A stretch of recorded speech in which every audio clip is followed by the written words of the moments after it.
নবী বলেন কবর হইল কারো জন্য জান্নাতের ঘর, আবার কারো জন্য জাহান্নামের গর্ত। এই বাবা, কবরের সামানা লইয়া কবরে যাও। কবর যদি তোমার জন্য আমার জন্য জাহান্নামের গর্ত হয়, দুনিয়ার এমন কোন বাদশা নাই যে তোমাকে আমাকে কবরের আযাব থেকে, আল্লাহর আযাব থেকে রক্ষা করবে। কবরের চিন্তায় আল্লাহর নবীর সাহাবীরা পর্যন্ত বেহুশ হয়ে গেছেন। কিতাবে আসছে আল্লাহর নবীর বিবি উম্মুল মুমিনিন হযরত খাদিজাতুল কুবরা রাদিয়াল্লাহু তাআলা আনহা, আল্লাহর নবীর বিবি হযরত খাদিজাতুল কুবরা মৃত্যুর সাকারাত যখন শুরু হয়ে গেছে, দেখেন যে মানুষটাকে আল্লাহ সালাম দেয়, পয়গম্বরের বিবি যাকে আল্লাহ সালাম দেয়, আল্লাহর নবীর বিবি হযরত খাদিজাতুল কুবরার যখন মৃত্যুর সাকারাত যখন শুরু হয়ে গেছে, আল্লাহর নবীর বিবি কবরের চিন্তায় বারবার বেহুশ হয়ে জমিনে পড়ে যায়। হযরত খাদিজাতুল কুবরার যখন মৃত্যুর সাকারাতের কারণে বেহুশ হইতেছে, আল্লাহর নবী খাদিজাকে ডাক দিয়ে বলে, খাদিজা, ও খাদিজা, তোমার কোনো ভয় নাই, তোমার কোনো পেরেশানি নাই। আয় খাদিজা, তুমি তো আমার মাওলার জান্নাতে যাইবা। খাদিজা রে, আল্লাহ তোমাকে সালাম দিয়েছে। আয় খাদিজা, তুমি কবরের চিন্তায় বারবার বেহুশ হও না। কিন্তু খাদিজাতুল কুবরা কবরের চিন্তায় বারবার বেহুশ হয়ে যায়। ও বাজান, আমি আর আপনি কেমন মুমিন, আল্লাহর নবীর বিবি কেমন মুমিন, যাকে আল্লাহ সালাম দেয় তিনি বারবার কবরের চিন্তায় বেহুশ। আল্লাহর রাসূল হযরত খাদিজাকে বারবার বলে, খাদিজা ভয় পেও না, খাদিজা তোমার কোনো ভয় নাই। কিন্তু খাদিজা আল্লাহর নবীর হাতটা ধরে বারবার বলে, আল্লাহর নবী গো, আমি খাদিজা যদি ইন্তেকাল করি, আমি খাদিজাকে তো কবরে নামাইবেন পয়গম্বর। দুনিয়ার সব মানুষ আমাকে মাটি দিয়া চলে আসলেও পয়গম্বর আপনি কিন্তু আমাকে মাটি দিয়ে আমার কবরের পাশ থেকে চলে আসেন না।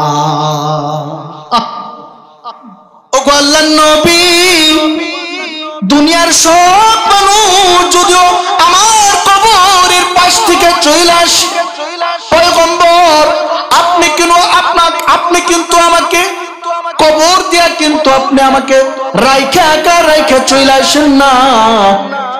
ও পয়গম্বর, আপনি আমার কবরের পাশে দাঁড়ায় থাকবেন। আল্লাহ বলে, মূসা রে, বল বল, এমন কি কথা তোর হৃদয়ের ভিতরে বারবার ঘুরপাক খাচ্ছে? আল্লাহর নবী মূসা বলে, ও মাওলা, আমি আপনারে একটা প্রশ্ন করতে চাই। মালিক আপনি যদি অনুমতি দেন, আমি আপনাকে এই প্রশ্নটা করতে পারি। আল্লাহ তাআলা মূসা কালিমুল্লাহকে ডাক দিয়ে বলে, মূসা রে, প্রশ্ন কর, আমি আল্লাহ তোর প্রশ্ন শুনতে রাজি। আল্লাহ নবী মূসা কালিমুল্লাহ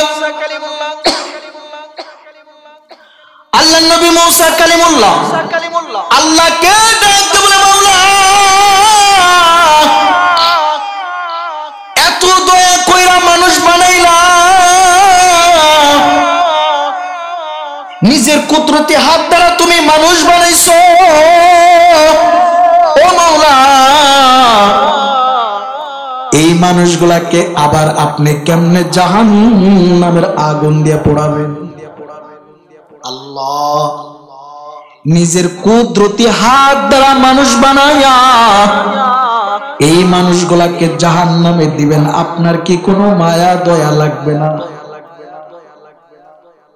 আল্লাহ তাআলা মূসা কালিমুল্লাহকে ডাক দিয়ে বলে, মূসা রে, এই প্রশ্নের জবাব আমি আল্লাহ তোমাকে এখন দেব না, এই প্রশ্নের জবাব আমি আল্লাহ অন্যদিন দিব।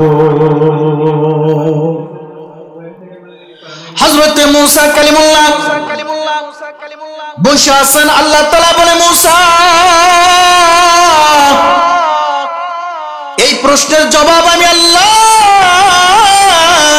তোমাকে অন্যদিন দেব। মূসা, আমি আল্লাহ তোমাকে এখন যে নির্দেশ করব, এই মূসা, এই নির্দেশটা তুমি আগে পালন করো। আল্লাহর নবী মূসা কালিমুল্লাহ বলে, আল্লাহ এমন কি নির্দেশ দিবেন, মেহেরবানি কইরা আমি মূসাকে বইলা দেন।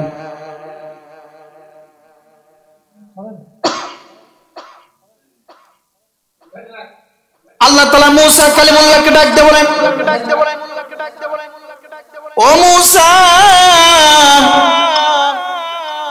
আমার নির্দেশ হইল তুমি বাড়িতে গিয়া কিছু শস্য আবাদ করবা। আই মূসা, শস্যগুলা যখন তোমার পাকা শেষ হবে, শস্যগুলা ঘরে তোলার পরে আমি আল্লাহর কাছে সাক্ষাৎ করতে আইসো।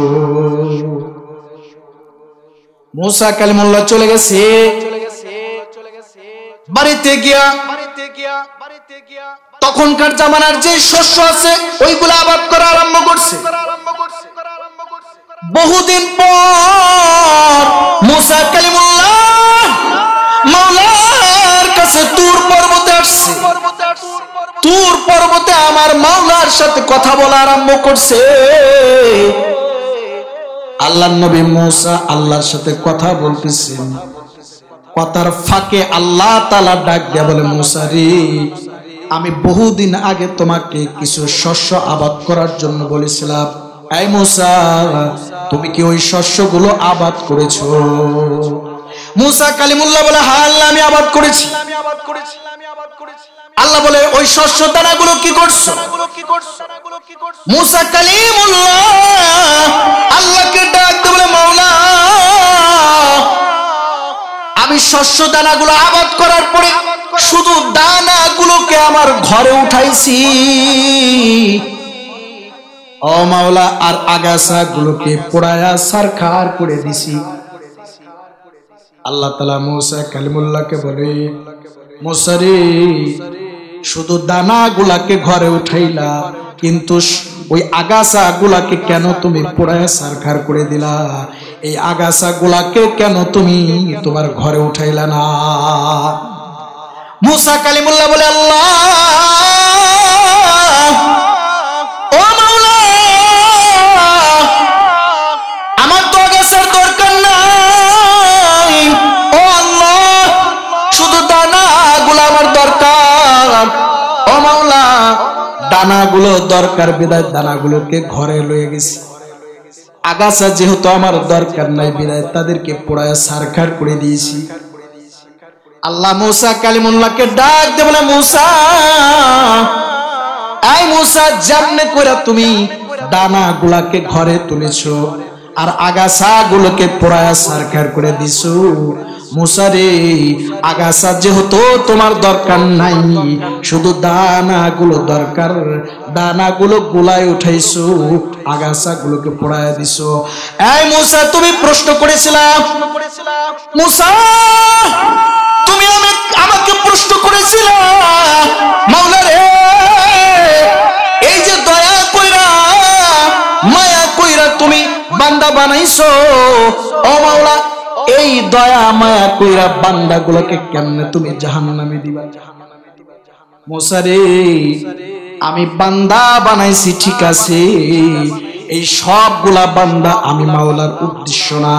যেই বান্দাগুলোর ভিতরে দানা আছে, যেই বান্দাগুলোর ভিতরে ঈমান আছে, এই মূসা, আমার মাওলা, আমি মাওলা তো ওই দানাওয়ালা মুমিনগুলোকে দরকার। মূসা রে, আমি মাওলার তো ঈমানওয়ালা বান্দা দরকার।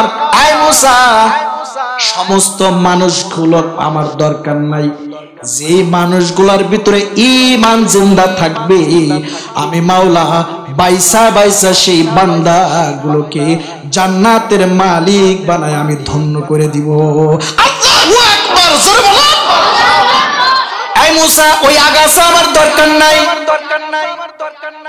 ও বাবা, যেই মানুষটার ভিতরে ঈমান নাই ওই মানুষটাই হলো মাওলার কাছে আগাছা। যেই মানুষটার ভিতরে দানা ঈমান আছে মাওলার কাছে ওই মানুষটাই হলো শ্রেষ্ঠ, ওই মানুষটাই হলো দানা। এই মিয়া, এজন্য বলি ঈমান যদি না থাকে রে বাবা, আমার আপনার যাত্রা কিন্তু প্রথম হইল কবর। এই কবরে প্রত্যেকটা মানুষকে যাইতে হবে।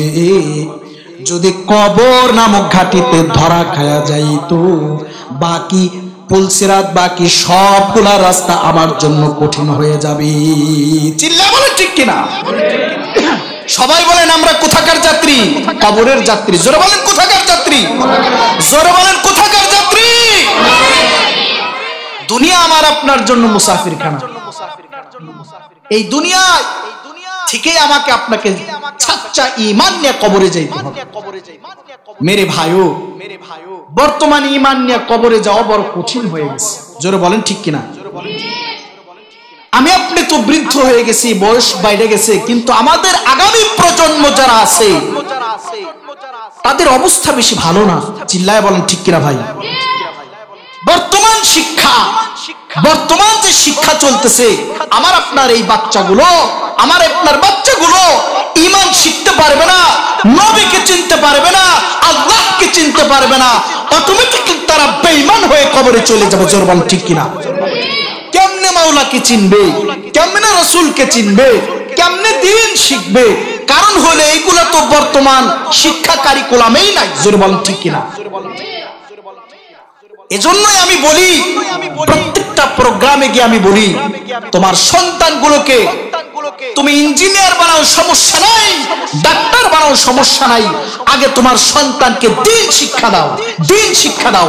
যদি বাচ্চার ফাউন্ডেশন ভালো থাকে তাইলে সে কবরে পর্যন্ত মাওলাকে চিনতে চিনতে কবরে যাইতে পারবে। জোর বলেন ঠিক কিনা? মাদ্রাসার পাঠ্যবস্তুতে যে সুন্দর সুন্দর কবিতা আছে ভাই, স্কুলে বাচ্চাদেরকে এই সকল কবিতাগুলো জিন্দেগিতেও শিক্ষা দেওয়া হয়। আজকাল স্কুলের বাচ্চাদেরকে শিক্ষানো হয় অবাস্তব কাহিনী, অবাস্তব গল্প গুজব দিয়ে ভরা। জোর বলেন ঠিক কিনা? শিখায় কি? হাট্টিমা টিমটি, তারা মাঠে পারে ডিম, তাদের খাড়া দুইটি শিং। এই বলেন তো, এই সরার ভিতরে একটা বাচ্চা কিছু শিখতে পারবে? আওয়াজ দিয়ে বলেন শিখতে পারবে? জোরে আওয়াজ দিয়ে বলেন শিখতে পারবে? আপনারা ভয় পান? আপনারা ভয় পান? আপনাদের আওয়াজে মনে হচ্ছে আপনারা অনেক ভীতু। মুসলমানের আওয়াজ এটা নয়। মুসলমান এখনো যদি গর্জন দেয় সারা পৃথিবী থর থর থর থর করে কাঁপবে। জোরে বলেন ঠিক কিনা? মুহতারাম হাজরিন, স্কুলের পাঠ্যবস্তুতে বাচ্চাদেরকে শেখানো হয় অবাস্তব গল্প। হাট্টিমা টিমটিম, তারা মাঠে পারে ডিম, তাদের খাড়া দুইটি। এটা কি পড়া হইলো? আর মাদ্রাসার শিক্ষা, মাদ্রাসার ছাত্রদেরকে এত সুন্দর সুন্দর কবিতা শেখানো হয় যে এই কবিতার ভিতরে একটা বাচ্চা মনুষ্যত্ব পেয়ে যায়। মনুষ্যত্ব পেয়ে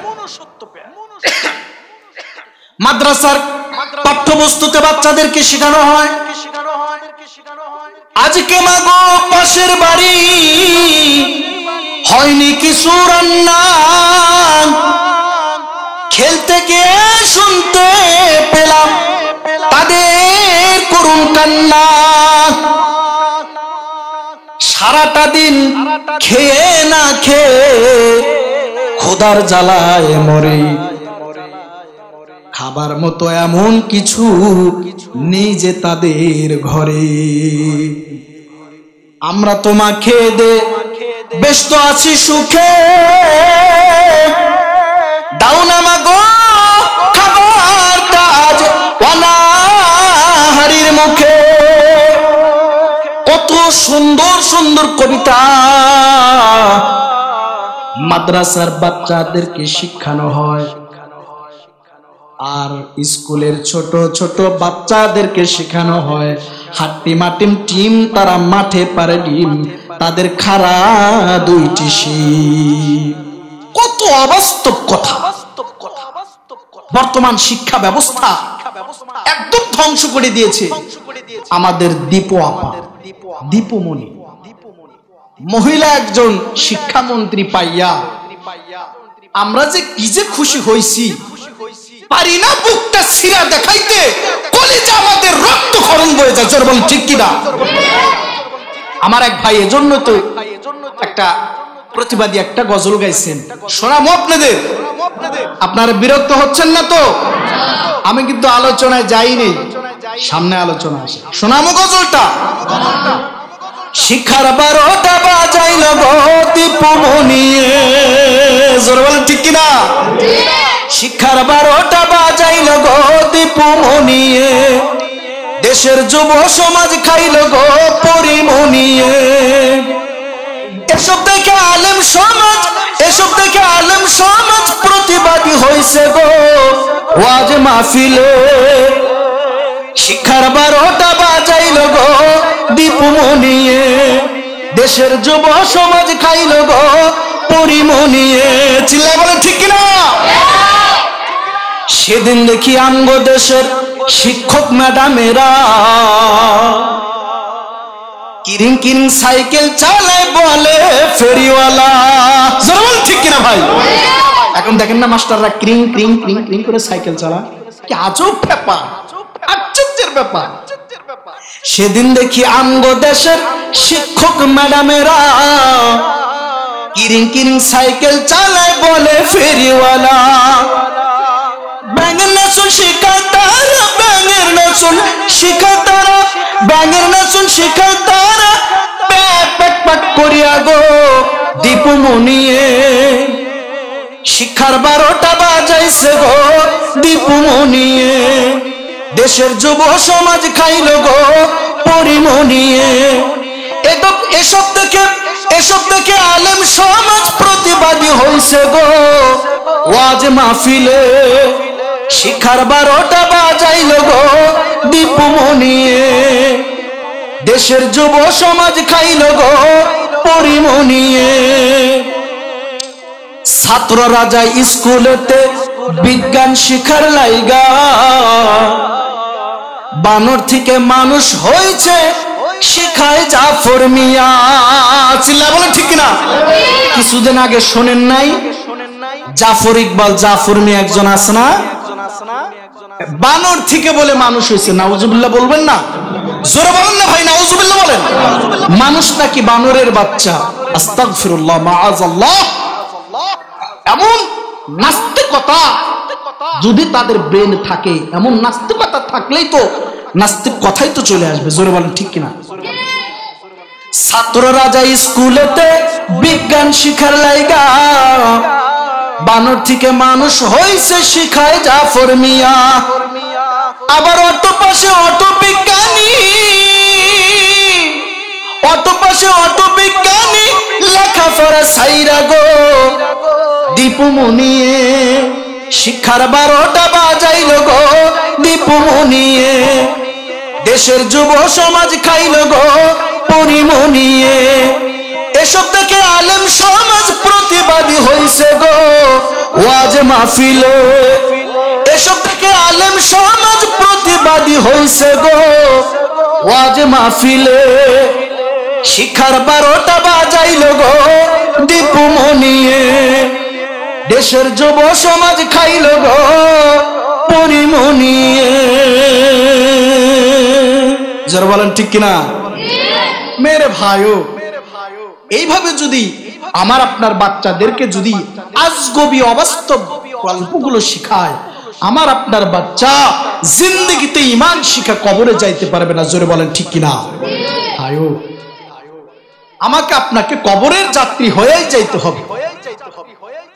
আপনি আমি যদি নাও চাই, চার পাওয়ালা, চার পা বিশিষ্ট খাটিয়া কিন্তু আমার আপনার দরজায় করাঘাত করবে, করাঘাত। আমি আপনি কবরের চিন্তা করি না বাজার। আমার আপনার মনে হয়, আমার আপনার কার্যক্রম দেখে মনে হয় আমাকে আপনাকে মরতে হবে না, আমার আপনার মরণই না। এই কথা বলেন ঠিক কিনা? নামাজ নাই, রোজা নাই, হজ নাই, যাকাত নাই, টুপি নাই, দাড়ি নাই, পাঞ্জাবি নাই, রাসূলুল্লাহর সুন্নাত দেহের ভিতরে নাই, মনে হয় আমি আপনি মরবো না, আমার আপনার মরণ না। কবর বড় ভয়ানক জায়গা রে বাজার। আল্লাহর নবীর সাহাবীরা কবরের পাশ দিয়ে গেলে জার জার করে কাঁদছে। কবর প্রত্যেকটা মানুষের জন্য প্রথম ঘাঁটি। যদি কবর কারোর জন্য জান্নাতের ঘর হয়ে যায় তো লাকি চান্স, আর যদি কবর কারোর জন্য জাহান্নামের গর্ত হয়ে যায় বাজার রক্ষা নাই, রক্ষা। কারণ কবরে তো আলো নাই, বাতাসও নাই, কিচ্ছু নাই, কেউ আপনাকে সহযোগিতা করবে না। জোর বলেন ঠিক কিনা? আল্লাহর নবীর সাহাবীরা কবর দেখে কাঁদছে। আল্লাহর নবী বলেন, আল কবরু রাউযাতুম মিন রিয়াজিল জান্নাহ আও হুফরাতুম মিন হুফারিন নার। আল্লাহর নবী বলেন, কবর হইল কারোর জন্য জান্নাতের ঘর, আবার কারোর জন্য জাহান্নামের গর্ত। এই বাবা, কবরের সামানা লইয়া কবরে যাও। কবর যদি তোমার জন্য আমার জন্য জাহান্নামের গর্ত হয়, দুনিয়ার এমন কোন বাদশা নাই যে তোমাকে আমাকে কবরের আযাব থেকে, আল্লাহর আযাব থেকে রক্ষা করবে। কবরের চিন্তায় আল্লাহর নবীর সাহাবীরা পর্যন্ত বেহুশ হয়ে গেছেন।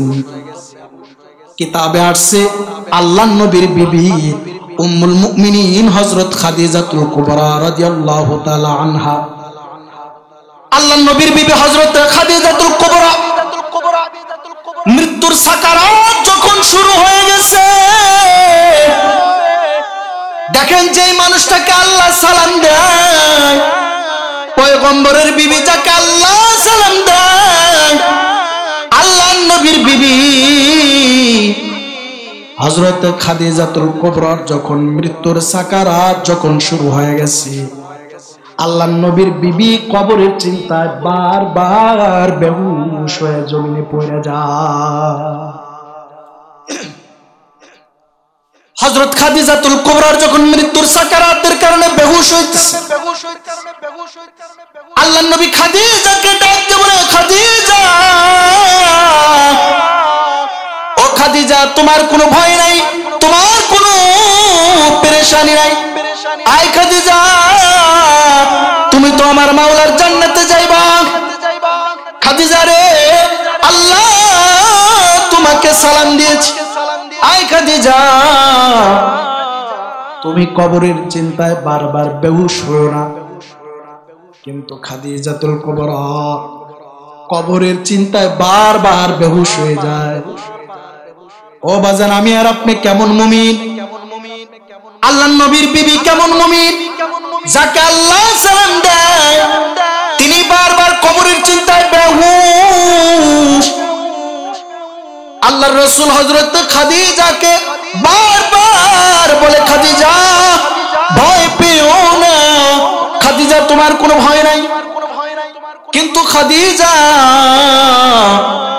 আল্লাহর নবীর হাতটা ধরে বারবার বলে, আল্লাহর নবী গো, আমি খাদিজা যদি ইন্তেকাল করি, আমি খাদিজাকে তো কবরে নামাইবেন পয়গম্বর। দুনিয়ার সব মানুষ আমাকে মাটি দিয়া চলে আসলেও পয়গম্বর আপনি কিন্তু আমাকে মাটি দিয়ে আমার কবরের পাশ থেকে চলে আসেন না। ওগো আল্লাহর নবী, দুনিয়ার সব মানুষ যদিও আমার কবরের পাশ থেকে চলে আসে, পয়গম্বর আপনি কিন্তু আমাকে কবর দিয়া কিন্তু আপনি আমাকে রাইখা চলে আসেন না। ও পয়গম্বর, আপনি আমার কবরের পাশে দাঁড়ায় থাকবেন। আল্লাহর ফেরেশতারা আমাকে প্রশ্ন করবে, পয়গম্বর ওই প্রশ্নের জবাবগুলো আমি খাদিজাকে শিখায়া দিবেন, আপনার শিখানো জবাবগুলো আমি বলবো। এই বলেন তো দেখি, কবরের প্রশ্ন কি কেউ কোনদিন বলে দেয়? নিজের প্রশ্নের জবাব নিজেকেই দিতে হবে। আল্লাহর নবী হযরত খাদিজাতুল কুবরাকে ডাক দিয়ে বলে, ও খাদিজা, কবরের প্রশ্নের জবাবগুলো কেউ তো কোনোদিন বলে নাই। খাদিজারে আমি রাসূল কবরের প্রশ্নের জবাবগুলো বলতে পারবো না। ও খাদিজা, কবরের প্রশ্নের জবাবগুলো তোমাকেই দিতে হবে। হযরত খাদিজাতুল কুবরা রাদিয়াল্লাহু তাআলা আনহা পয়গম্বরকে ডাক দিয়ে বলে, পয়গম্বর, যদি কবরের প্রশ্নের জবাবগুলো আপনি না বলে দেন, তাইলে মেহেরবানি করে আপনার কাছে আমার দুইটা আবদার আছে। আল্লাহর নবী, দুইটা আবদার আপনার কাছে। এক নম্বর আবদার হইল, আপনার পরনের একটা জামা দিয়া আমি খাদিজাকে কাফন বানায় দিবেন। কবরে গিয়ে আমি খাদিজা যেন আল্লাহর পাঠানো ফেরেশতাদেরকে বলতে পারি, এই তোরা দেখ, আমি খাদিজার পরনে আমার নবীর একটা জামা, আমি আমার নবীকে ভালোবাসা আমি খাদিজা কিন্তু কবরে চলে আসছি। এই কবরে ফেরেশতারা, আমি খাদিজার সাথে সাবধান, খারাপ আচরণ করিস না। হযরত খাদিজাতুল কুবরা 2 নম্বর আবদার করে, ওগো আল্লাহর নবী, আপনার কাছে আমার 2 নম্বর আবদার। আমি খাদিজাকে যখন কাফন পরায়া কবরে যখন রাখবেন, নিজের হাত দ্বারা আমি খাদিজার লাশটাকে কবরে নামাইবে। পয়গম্বর কবরে নামানোর পর আমি খাদিজার চেহারাটাকে নিজের হাত মোবারক দ্বারা কাবার দিকে কইরা দিয়ে আপনার হাতের পরশটা আমি পাবো। আপনার হাতের ছোঁয়া যদি আমার শরীরে লাগে, ওগো আল্লাহর নবী, আল্লাহর ফেরেশতারা আমার খাদিজাকে কিছু বলবে না। ওগো পয়গম্বর, এই 2টা আবদার আপনার কাছে। চিন্তা করেন, মহান আল্লাহ যেই খাদিজাকে সালাম দেয়, ওই খাদিজা কবরের চিন্তায় বেহুশ হয়ে গেছে। আল্লাহর নবীর বিবি হযরত খাদিজাতুল কুবরা যখন ইন্তেকাল করছেন, আল্লাহর পয়গম্বরের পরনের একটা জামা দিয়া হযরত খাদিজাতুল কুবরার কাফনের কাফন বানাইছি। এরপরে যখন জানাজার নামাজ পড়াইছেন, খাটিয়াটা যখন কবরের পাশে লয়ে গেছে, আল্লাহর নবী নিজের হাত দ্বারা খাদিজার লাশটাকে কবরে নামাইছেন। এরপর আল্লাহর নবী নিজের হাত মুবারক দ্বারা খাদিজার সিনার, খাদিজার চেহারাটাকে কাবার দিকে কইরা দিছে। কিন্তু আশ্চর্য একটা ঘটনা ঘটে গেছে কবরের ভিতরে। হযরতে খাদিজা চেহারাটা আল্লাহর নবী বারবার কাবার দিকে কইরা দেয়, কিন্তু খাদিজার চেহারাটা কাবার দিকে থাকে না। আল্লাহর নবী হাত দিয়ে কাবার দিকে কইরা দেয়, সিনা আবার উপরের দিকে উঠে ঘুইরা সোজা হয়ে যায়। আল্লাহর নবী পেরেশান, আল্লাহর নবী হয়রান। পয়গম্বর আকাশের দিকে তাকায়া মাওলাকে ডাক দিয়ে বলে, ও মাওলা, আপনি কি আমার খাদিজার উপরে নারাজ? ওগো আল্লাহ, আমি নবী তো আমার খাদিজার উপরে খুশি। মাওলা রে, আপনি কি আমার খাদিজার উপরে নারাজ হয়ে গেছে? আমি পয়গম্বর বারবার আমার খাদিজার চেহারাটাকে কাবার দিকে ঘুরায়া দেই, ঘুইরা খাদিজার চেহারাটা আকাশ বরাবর হয়ে যায়। আল্লাহ তাআলা সঙ্গে সঙ্গে জিবরিল আমিনকে পাঠায় দিয়া বলে, ও জিবরিল জানা আমার পয়গম্বরকে গিয়ে সংবাদ দে আমার খাদিজার উপরে আমি আল্লাহ নারাজ নয়, আমি মাওলা আমার খাদিজার উপরে খুশি। সমস্ত মুমিনের চেহারাটা কাবার দিকে থাকবে, কিন্তু আমার খাদিজার চেহারাটা আমি মাওলার আরশে আজিমের দিকে থাকবে। আল্লাহু আকবার, আল্লাহু আকবার। আমি খাদিজা, আমার খাদিজা তো তার দিলের ভিতরে আমি মাওলার এমন ভয় লয়ে কবর আসছে, আমি মাওলা তো আমার খাদিজার চেহারাটাকে কাবার দিকে রাখতে পারি না। দুনিয়ার সমস্ত মুমিনের চেহারা কাবার দিকে থাকবে, কিন্তু আমার খাদিজার চেহারাটা আমি মাওলার দিকে থাকবে। আল্লাহু আকবার। মুহতারাম হাজিরিন, আমি আপনিও তো মুমিন, আমার আপনার তো এত কবরের চিন্তা নাই। আই বলেন তো দেখি, কোনদিন কে আমাকে আপনাকে আল্লাহ তাআলা ফেরেশতার মাধ্যমে সালাম পৌঁছায় দিছে? দিছেনি? এই জোরে বলেন দিছে? পিছনের ভাইদেরকে মনে হয় আল্লাহ সালাম দিছে, ঠিক না? দেয় নাই? তারপরেও কেন কবর নিয়ে এত বেহুশ? কবরের থেকে কেন এত চিন্তিত? যাকে আল্লাহ সালাম দেন, যার প্রতি মাওলা খুশি, তিনি কবরের চিন্তায় বেহুশ।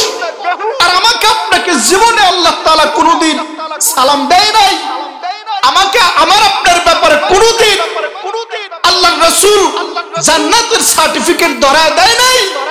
তারপরেও আমি আপনি কবর থেকে বেখবর। এই দুনিয়া তো মুসাফির খানা রে বাবা। মুমিনের প্রথম ঘাঁটি হইল কবর, এরপরে মুমিনের দ্বিতীয় ঘাঁটি হইল হাসরের ময়দান। জোর বলেন ঠিক কিনা? আরো জোর বলেন ঠিক কিনা? হাসরের মাঠ তো আরো ভয়াবহ অবস্থা। আল্লাহ তাআলা হাসরের মাঠের ব্যাপারে মুমিনদেরকে জানাইছে, ইয়াউমা ইয়াফিরুল মারউ মিন আখিহি ওয়া উম্মিহি ওয়া আবিহি ওয়া সাহিবাতিহি ওয়া বানিহি। আল্লাহ তাআলা মুমিনদেরকে হাসরের মাঠের অবস্থাগুলো জানায় দিছে। আল্লাহ তাআলা ডাক দেয়া বলে, এই হাসরের মাঠ কিন্তু সাধারণ জায়গা নয়, তোমার আপনজনরাও তোমাকে রাইখে চলে যাবে। হাসরের মাঠের অবস্থা দেখা মা তার সন্তানের পরিচয় দিবে না, বাবা তার সন্তানের পরিচয় দিবে না, একজন আরেকজন থেকে ভাগিয়ে যাবে। বাজান দুনিয়ার নিজামি তো দেখেন, আপনি যদি ঘোর বিপদের মতো পড়ে যান, ঘোর বিপদের মধ্যে পড়লেও দেখবেন যে আপনার আপনজন লোকগুলা আপনাকে রাইখা দূরে চলে গেছে। জোরে বল ঠিক কিনা? আপনার আপন লোকগুলা আপনাকে রাইখা চলে গেছে। মদিনার একটা ঘটনা আমার মনে পড়লো। ও বাবা, মদিনার এক গলিতে দাঁড়ায়া একজন মহিলা আর একজন বাচ্চা মদিনার এক গলির পাশ দাঁড়ায়া তর্ক করতেছে। ছোট্ট বাচ্চা মহিলাকে বারবার মা বলে বলে ডাকতেছে, কিন্তু মহিলা মদিনার লোকদেরকে ডাক দিয়া বলে, এই মদিনার লোকেরা, এই বাচ্চাটা আমাকে মা মা বইলা ডাকি, এই বাচ্চাটার মা আমি না। বাচ্চাটা কেঁদে কেঁদে মা মা বইলা ডাকে, কিন্তু মহিলা ডাক দিয়ে বলে, এই মদিনার লোকেরা, ওই বাচ্চার মা আমি না, বাচ্চার মা অন্য কেউ, মেহেরবানি কইরা বাচ্চাটাকে সরায় না, এই বাচ্চাটাকে তাড়াতাড়ি আমার থেকে সরায় নাও, আমার বাড়ি বহু দূর, আমাকে যাইতে হবে। এই বাবা, আপনাদেরকে এই ওয়াকিয়া শোনানোর পিছনে কারণ হইল, দুনিয়াতে কেউ যদি বিপদে পড়া যায়, আপন লোকগুলাও কিন্তু দেখবেন ভাগিয়া যায়। চিল্লা বলে ঠিক কিনা? আর হাসরের মাঠ তো ভিন্ন কথা। বাচ্চা মা মা মা মা বইলাটাকে কিন্তু মহিলা জবাব দেয়, এটা আমার বাচ্চা না। মদিনার লোকগুলো মহিলাকে ডাক দিয়ে বলে, এই মা, এই ছোট্ট বাচ্চারা তোমাকে মা মা বইলা ডাকে, তুমি বারবার সন্তানের পরিচয় দাও না, সত্য করে বলো তো দেখি এই বাচ্চাটা কি তোমার সন্তান না? মহিলার চোখের পানি ছেড়ে দিয়ে বলে, এই মদিনার লোকরা, এটা আমার বাচ্চা না, আমার বাড়ি বহু দূর, আমাকে অনেক দূর রাস্তা অতিক্রম করতে হবে, মেহেরবানি করে এই বাচ্চাটাকে আমার থেকে সরায় নাও। এই যে মহিলার বাচ্চার ভিতর তর্ক চলতেছে, মদিনার লোকগুলো এই বাচ্চাটাকে আর মহিলাকে ধইরা হযরতে আলী রাদিয়াল্লাহু তাআলা আনহুর কাছে লয়ে গেছে।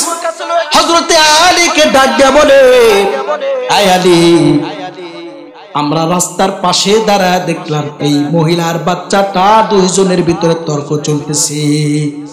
আলী রে, এই বাচ্চাটা এই মহিলাকে বলে মা, কিন্তু মহিলা বলে এটা আমার বাচ্চা না। ওয়ালি, মেহেরবানি কইরা তুমি একটা ফয়সালা করিয়া দাও, যেন বাচ্চার মার ভিতরে যেন একটা সম্পর্ক তৈরি হয়। হযরতে আলী বাচ্চাটাকে ডাক দিয়ে বলে, বাবা, সত্য করে বলো তো দেখি, এই যে মহিলা দাঁড়ানো আছে এইটা তোমার মা নাকি অন্য কেহ? বাচ্চাটা চোখের পানি ছেড়ে দিয়ে হযরতে আলীকে ডাক দিয়ে বলে, আলী রে, ওই যে দাঁড়ানো আছে ওইটা আমার মা। ও আলী, তুমি আমার মাকে বলো না, আমার মা যেন আমাকে সন্তানের পরিচয় দেয়। আমি বাচ্চা জিন্দেগিতেও আমার মায়ের কোল ছাড়া কোনোদিন ঘুমাই নাই।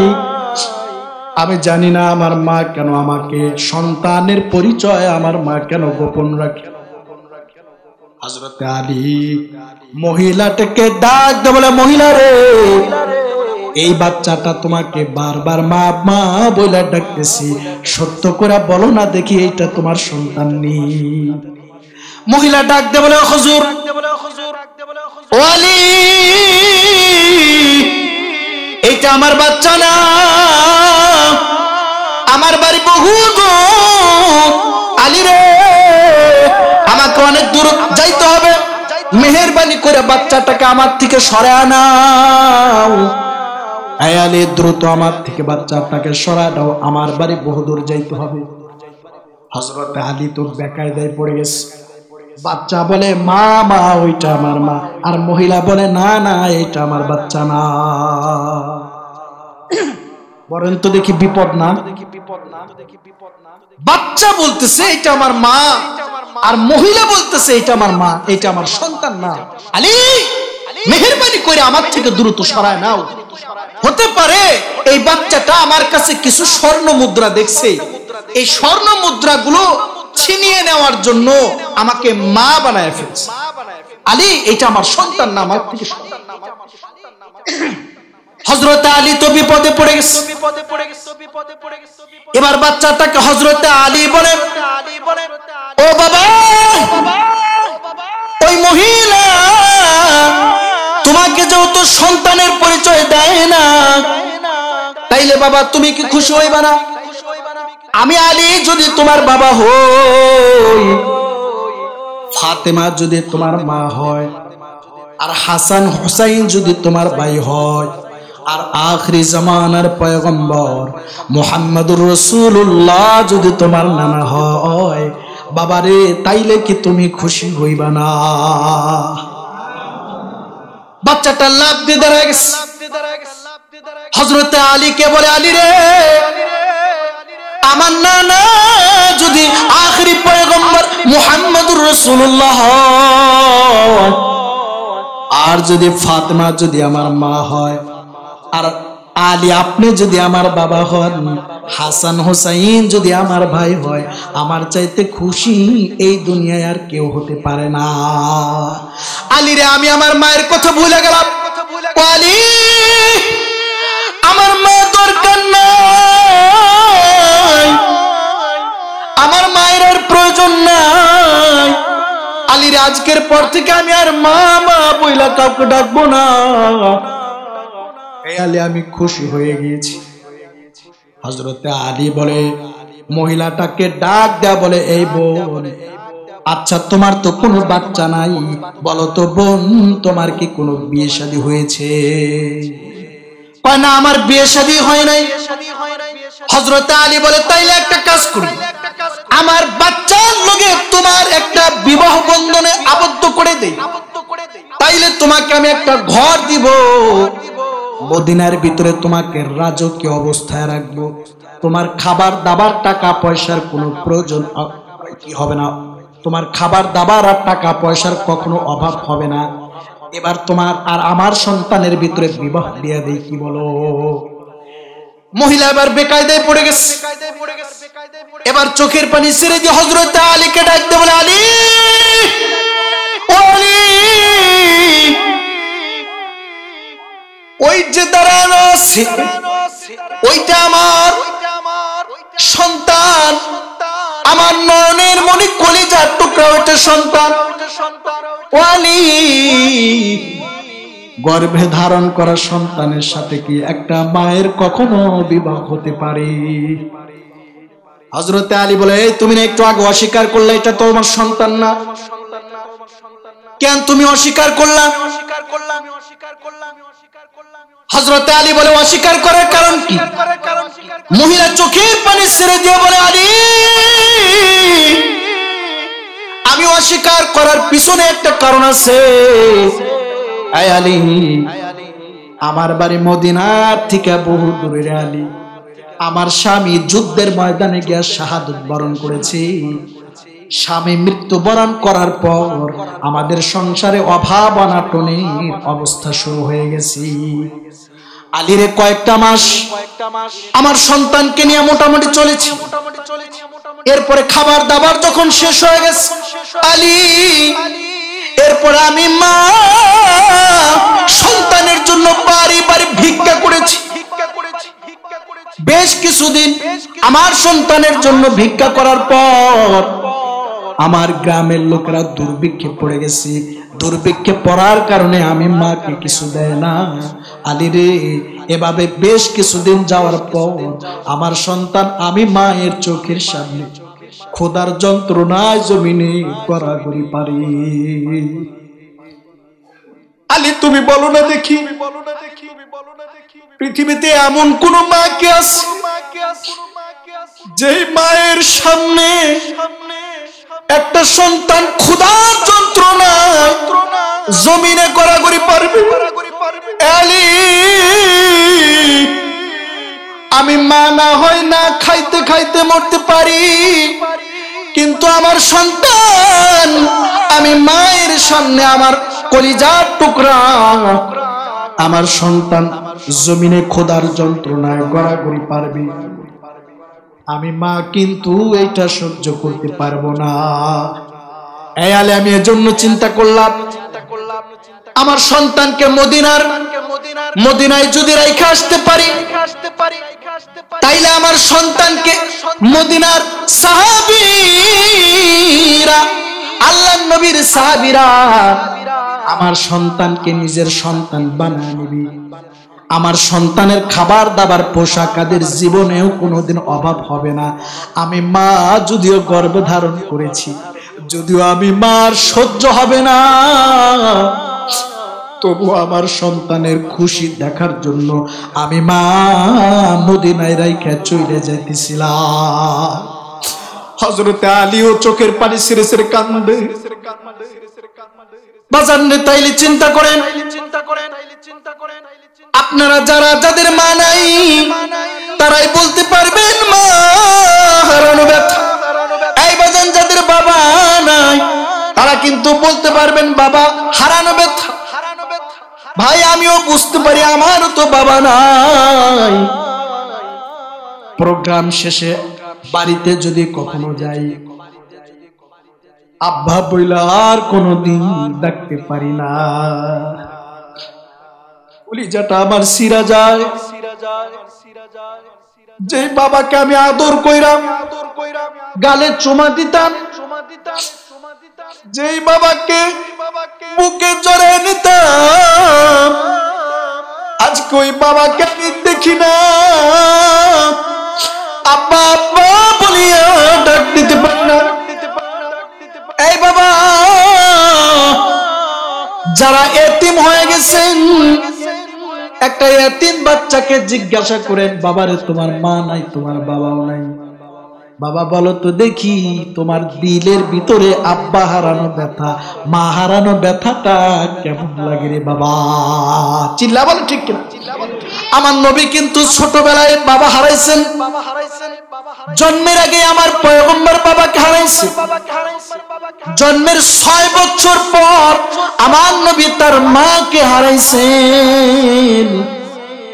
এজন্য আমার নবী বলেছেন, এই যদি কোনো মানুষ নিজের হাতটা, দয়ার হাতটাকে কোনো এতিম বাচ্চার মাথার উপরে রেখে দেয়, ওই এতিম বাচ্চার মাথার মধ্যে যতগুলা চুল আছে আল্লাহ তাআলা তার আমল নামায় অতগুলা সব অটোমেটিকলি আল্লাহ তার আমল নামায় লিখে দেয়। সুবহানাল্লাহ, সুবহানাল্লাহ। এজন্য বাজানি এতিম হারানো এতিমগুলো, এতিম সন্তানগুলো কতটা বুঝে। একটা মাদ্রাসার একটা ঘটনা আমার মনে পড়ে গেল।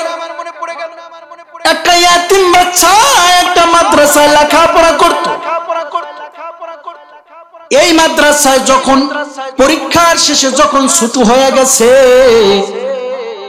ছুটি হওয়ার পরে ওই মাদ্রাসার প্রত্যেকটা বাচ্চার মা বাবা গুলা সন্তানগুলোকে কোলে লইয়া বাড়িতে চলে যাইতেছি। এই গালে চুমু দেয়, ডান গালে বাম গালে চুমু দেয়। ওই ছোট্ট শিশুগুলো, ছোট্ট বাচ্চাগুলো মার গালে চুমু দেয়, বাবার গালে চুমু দেয়। হাসি খুশি ভাবে বাচ্চাগুলো মা বাবার কোলে চইরা প্রত্যেকটা বাচ্চা বাড়ির দিকে রওনা দিয়েছে। শুধু একটা মাত্র সন্তান, ওই সন্তানটা মাদ্রাসার ভিতরে যায়। মাদ্রাসার ভিতরে বৈশা বৈশা হাওমাও করে কান্নাকাটি করতেছি। সব বাচ্চারা যখন মাদ্রাসা থেকে চলে গেছে, ওই এতিম বাচ্চাটা ঘর থেকে দৌড় দিয়া বারিন্দার গ্রিলের কাছে আইসা হাওমাও করে কান্দে। আবার দৌড় দিয়া মাদ্রাসার ভিতরে চইলা যায়। বারবার ঘরের ভিতরে যাইতেছে, আবার ঘর থেকে দৌড় দিয়া বারিন্দায় চলে আসছে। কিন্তু বাচ্চাটা হাওমাও করে কান্নাকাটি করতেছে। এই অবস্থাটা, ওই অবস্থা পরিবেক্ষণ করতেছে, এই অবস্থাটা পর্যবেক্ষণ করতেছেন মাদ্রাসার মুহতামিম। মাদ্রাসার মুহতামিম তাকায় দেখে সব বাচ্চারা চলে গেছে, কিন্তু একটা বাচ্চা বারবার ঘরের ভিতরে যায় আবার বাহিরে আসে। ব্যাপারটা কি? মুহতামিম সাহেব বাচ্চার কাছে চলে আসছে। আসার পরে বাচ্চাটাকে ডাক দিয়ে বলে, বাবা, এই বাবা তুমি কেন এত বারবার ঘরের ভিতর থেকে বারবার আবার বারিন্দায় চলে যাও, আবার বারিন্দা থেকে আবার ঘরের ভিতরে চলে আসো, কারণটা কি বাবা? ছোট্ট শিশু হুজুরের চোখের দিকে তাকায় আরো জোরে ফুফায়া ফুফায়া কাঁদছে। হুজুরের ডাক দিয়ে বলে, হুজুর, এই দুনিয়ায় আমার মাও নাই, আমার বাবাও নাই, মাদ্রাসা ছুটি হয়ে গেছে। প্রত্যেকটা সন্তানের বাবাগুলা প্রত্যেকটা শিশুকে কোলে লইয়া বাড়ি যাইতেছে। হুজুর, আমার তো মন চায় আমার মাকে একটাবার মা বইলা ডাক দিই, আমার বাবাকে একটাবার বাবা বইলা ডাক দিই। হুজুর, কলিজায় আমার সহ্য হয় না। প্রতিটা বাচ্চা তার মায়ের কোলে হাসতে হাসতে বাড়ি যায়। হুজুর, আমারও কি মন চায় না আমার বাবার কোলে আমি বাড়ি চলে যাই? সবাই চলে গেছে, কিন্তু আমি তো এখনো আপনার মাদ্রাসার ঘরের ভিতরে পড়ে আসছি। একটা মানুষ তো আমাকে সন্তান বলিয়া ডাক দেয় না। হুজুর, আমার তো আর সহ্য হয় না। মুহতামিম সাহেব বাচ্চার চিৎকার দেখে তিনিও কাঁদতেছেন আর বলে, বাবারে, আমারও তো বাবা নাই।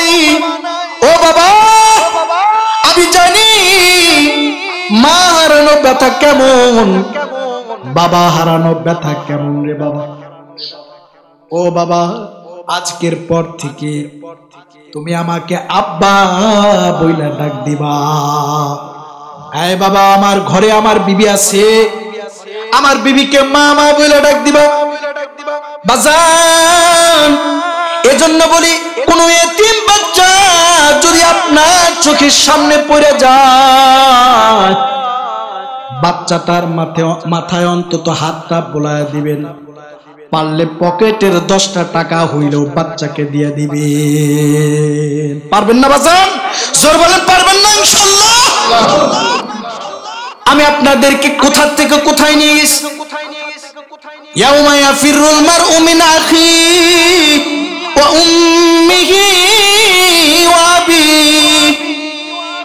দুনিয়াতে কেউ যদি বিপদে পড়ে যায়, মা যেরকম করে সন্তানকে ভুলে গেছে, ঠিক হাসরের মাঠেও চতুর্দিক থেকে জাহান্নামের গর্জন যখন শুরু হয়ে যাবে, আর সূর্যকে আল্লাহ তাআলা যেদিন মাথার উপরে ফিটিং করে দিবেন, 12টা মুখ আল্লাহ যখন খুলে দিবি, বান্দার মাথার মগজগুলা ফুটন্ত পানির মতো টকবক টকবক করতে থাকবি।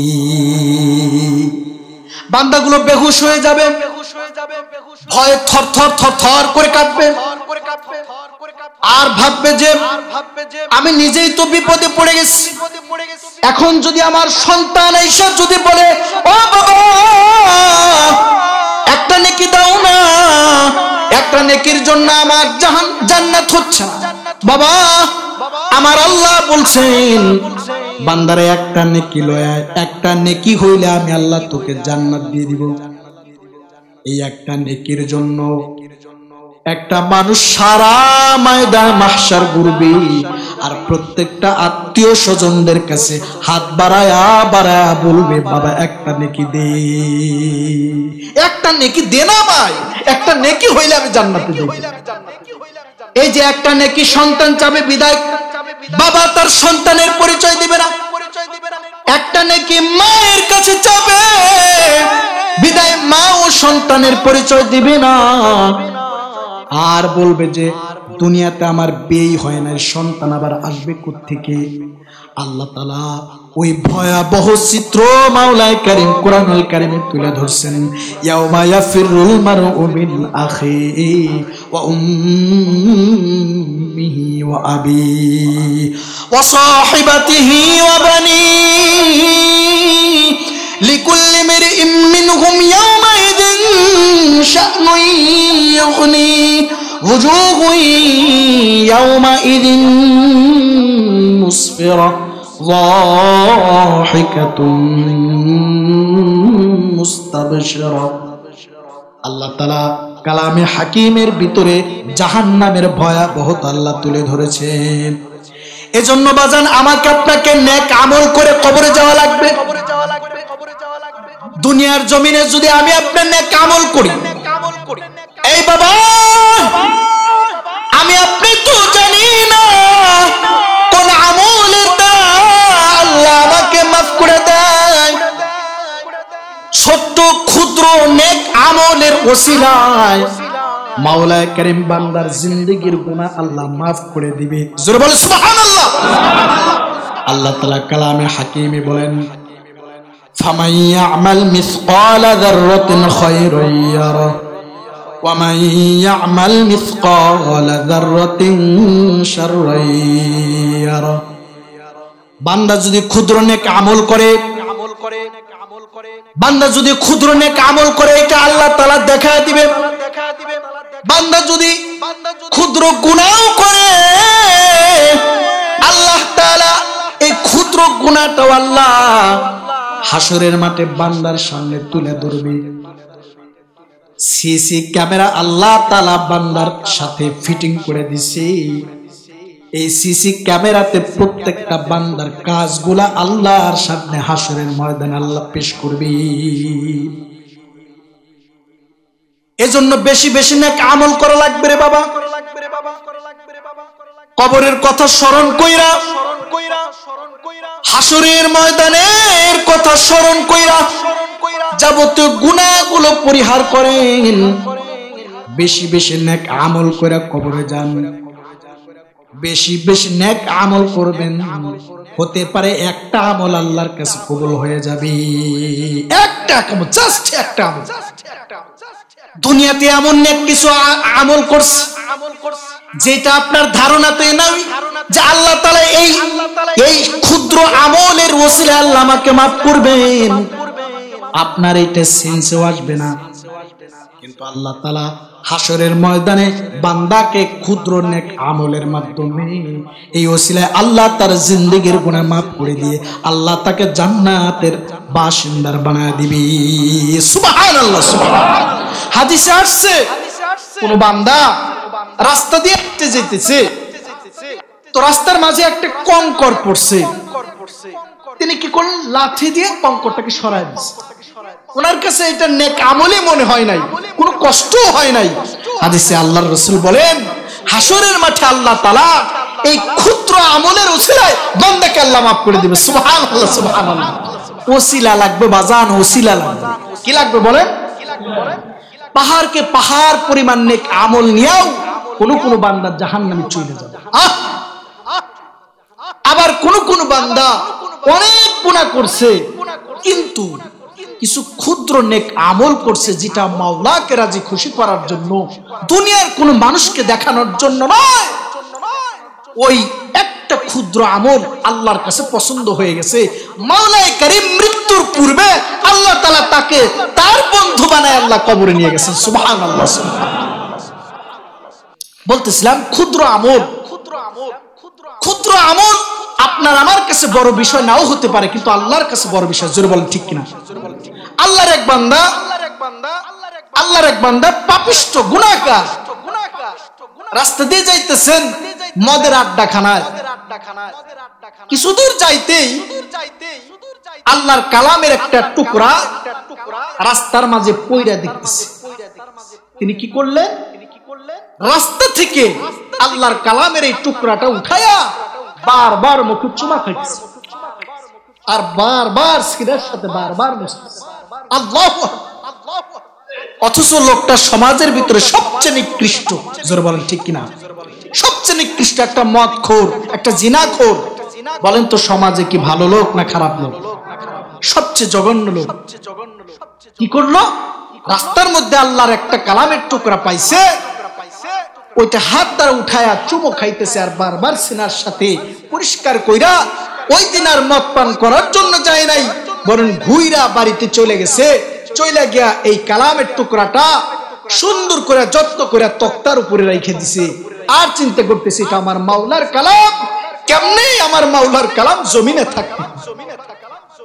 আল্লাহর গোলাপ এই যে যত্ন কইরা আল্লাহর কালামটাকে তক্তার উপরে রেখে দিছে, ওই রাত্রি বেলা আর মদ পান করার জন্য যায় নাই।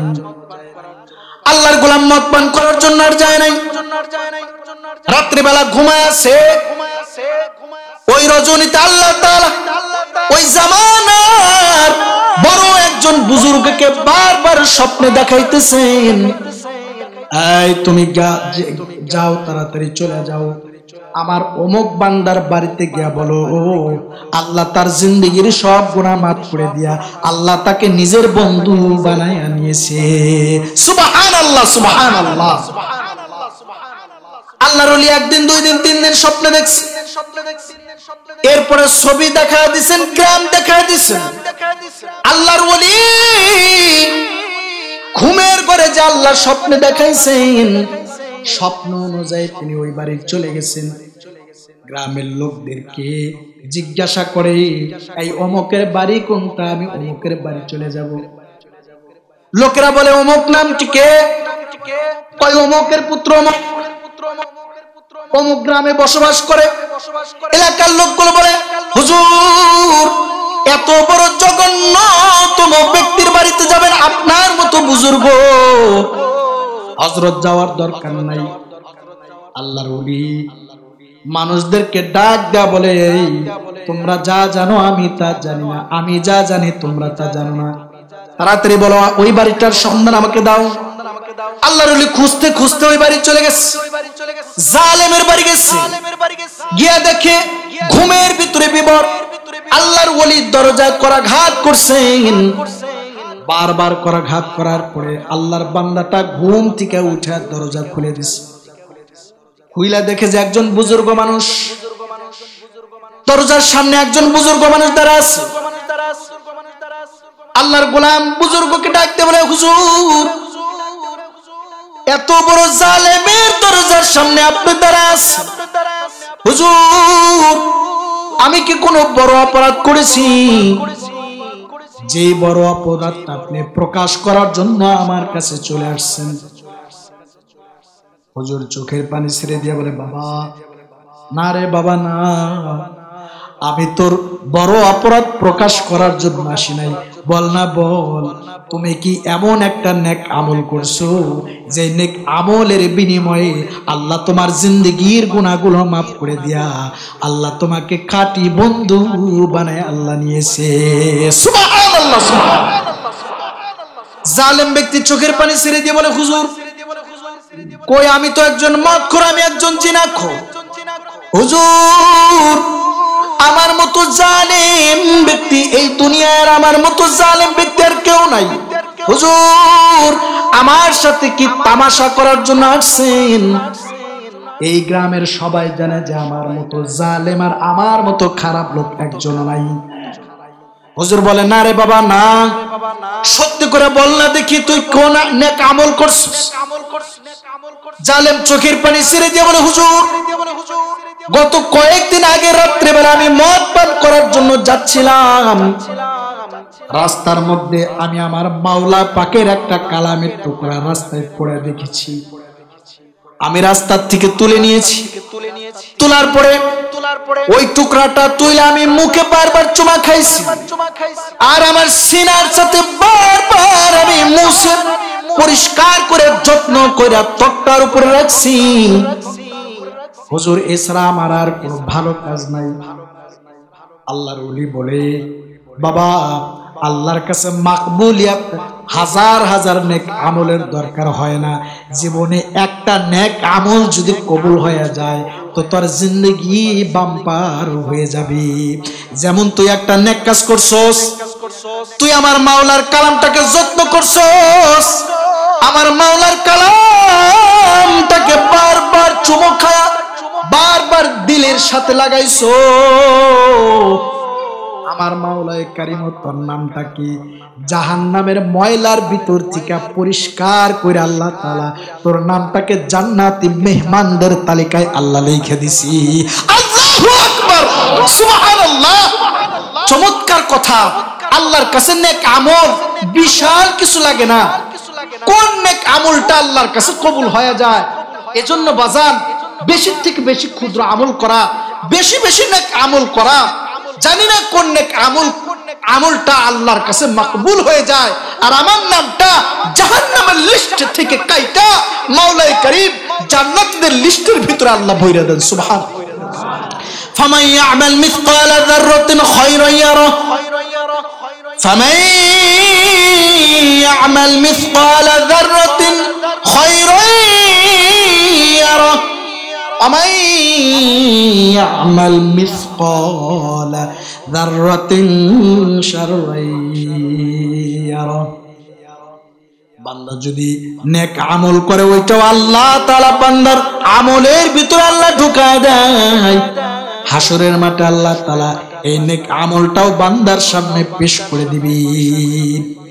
আর বান্দা যদি ক্ষুদ্র গুনাহ করে, যে গুনাহটা বান্দার কাছে কোনো গুনাহই না, এই গুনাহটাও মাওলায়ে কারীম সিসি ক্যামেরা ফিটিং করছেন, সিসি ক্যামেরার ভিতরে উঠে গেছে।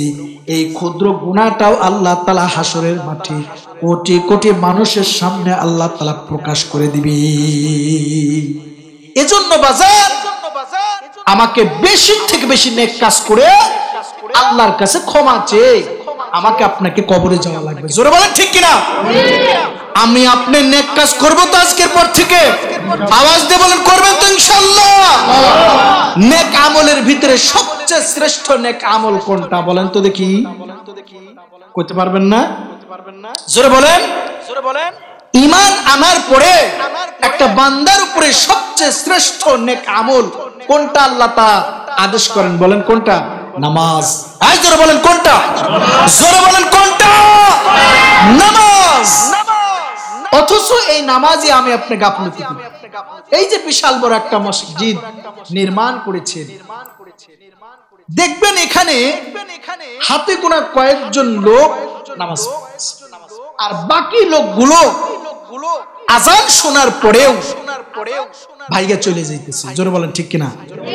কথাটা হয়তো আপনাদের গায়ে লাগতে পারে, কিন্তু বইলা যাবো, কিচ্ছু করার নাই। দাওয়াত জীবনে দেন আর না দেন আমার কিছু আসে যায় না। আজান শুনলে বলেন তো দেখি বাজান, আজানের শব্দ কার কানে গেলে বায়ু ছাড়তে ছাড়তে দ্রুত পলায়ন করে? বলেন তো দেখি। এই সবাই আওয়াজ দিল না, জোরে বলেন কে? এখন বলেন, যে আশরাফুল মাখলুকাতকে আল্লাহ তাআলা নিজ কুদরতে হাত দ্বারা বানাইছেন, জাহান্নামে দেওয়ার জন্য আল্লাহ তাআলা কোন মানুষকে আল্লাহ বানায় না। প্রত্যেকটা মানুষ আল্লাহ দুনিয়াতে সৃষ্টি করছেন, প্রতিটা বান্দার জন্য আল্লাহ তাআলা একটা করে জান্নাত নির্মাণ করছেন। সুবহানাল্লাহ বলেন, সুবহানাল্লাহ। এ বাজান, আপনারা কি জান্নাতে যাইতে চান না? এই আপনারা জান্নাতে যাইতে চান না? জান্নাতে যাইতে চান কারা কারা? আর জোরে বলেন কারা কারা? নারায়ে তাকবীর, জোরে নারায়ে তাকবীর। জান্নাতে গেলে সর্বপ্রথম যে কাজটা করতে হবে সেটা হলো নামাজ। জোরে বলেন কি? আর জোরে বলেন কি?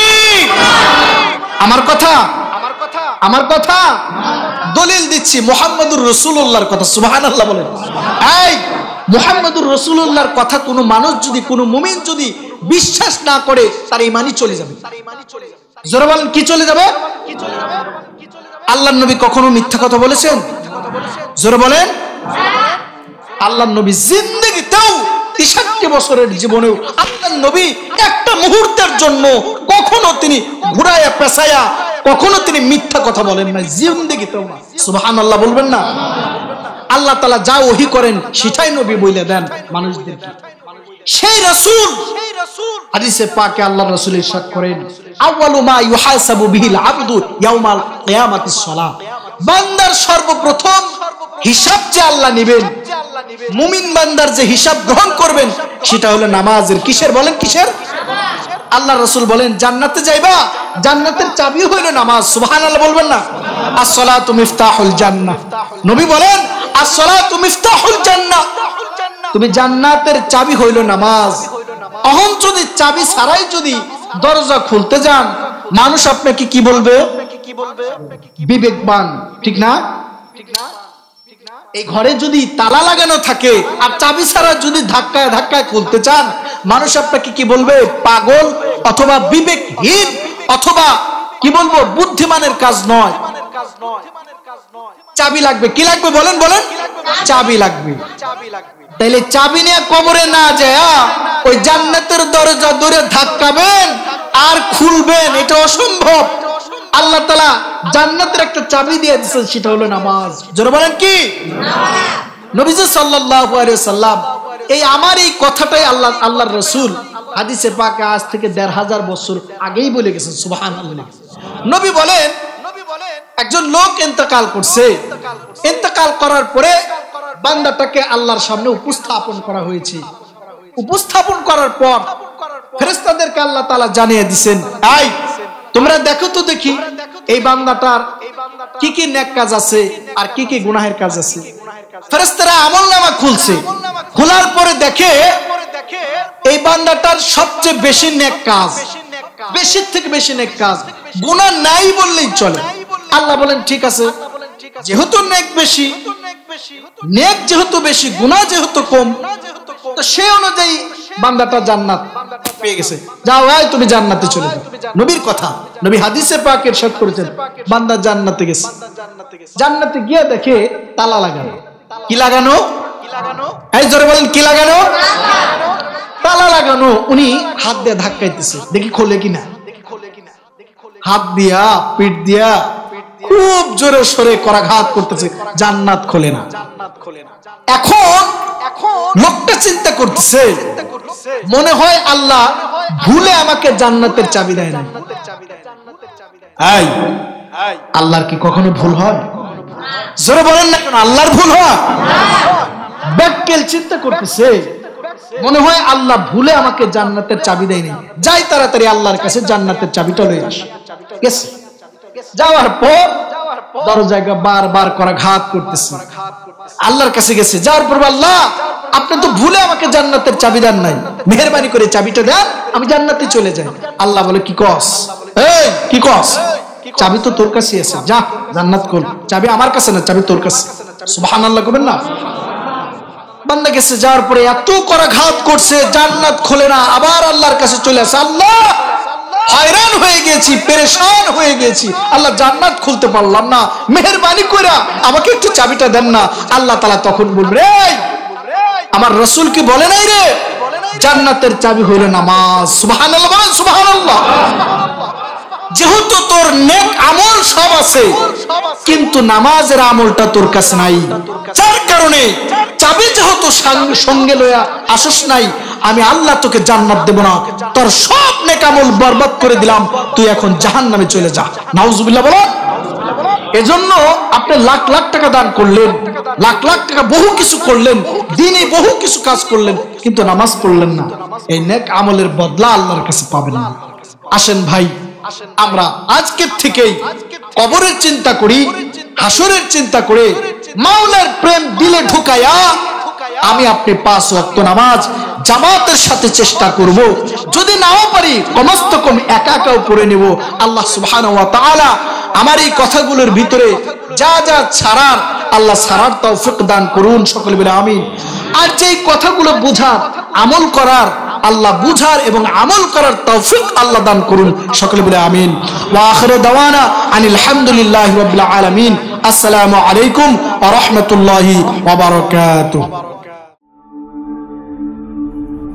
ঢাকা মাহফিল, সুস্থ সমাজ গড়ার বিপ্লবী চেতনায়।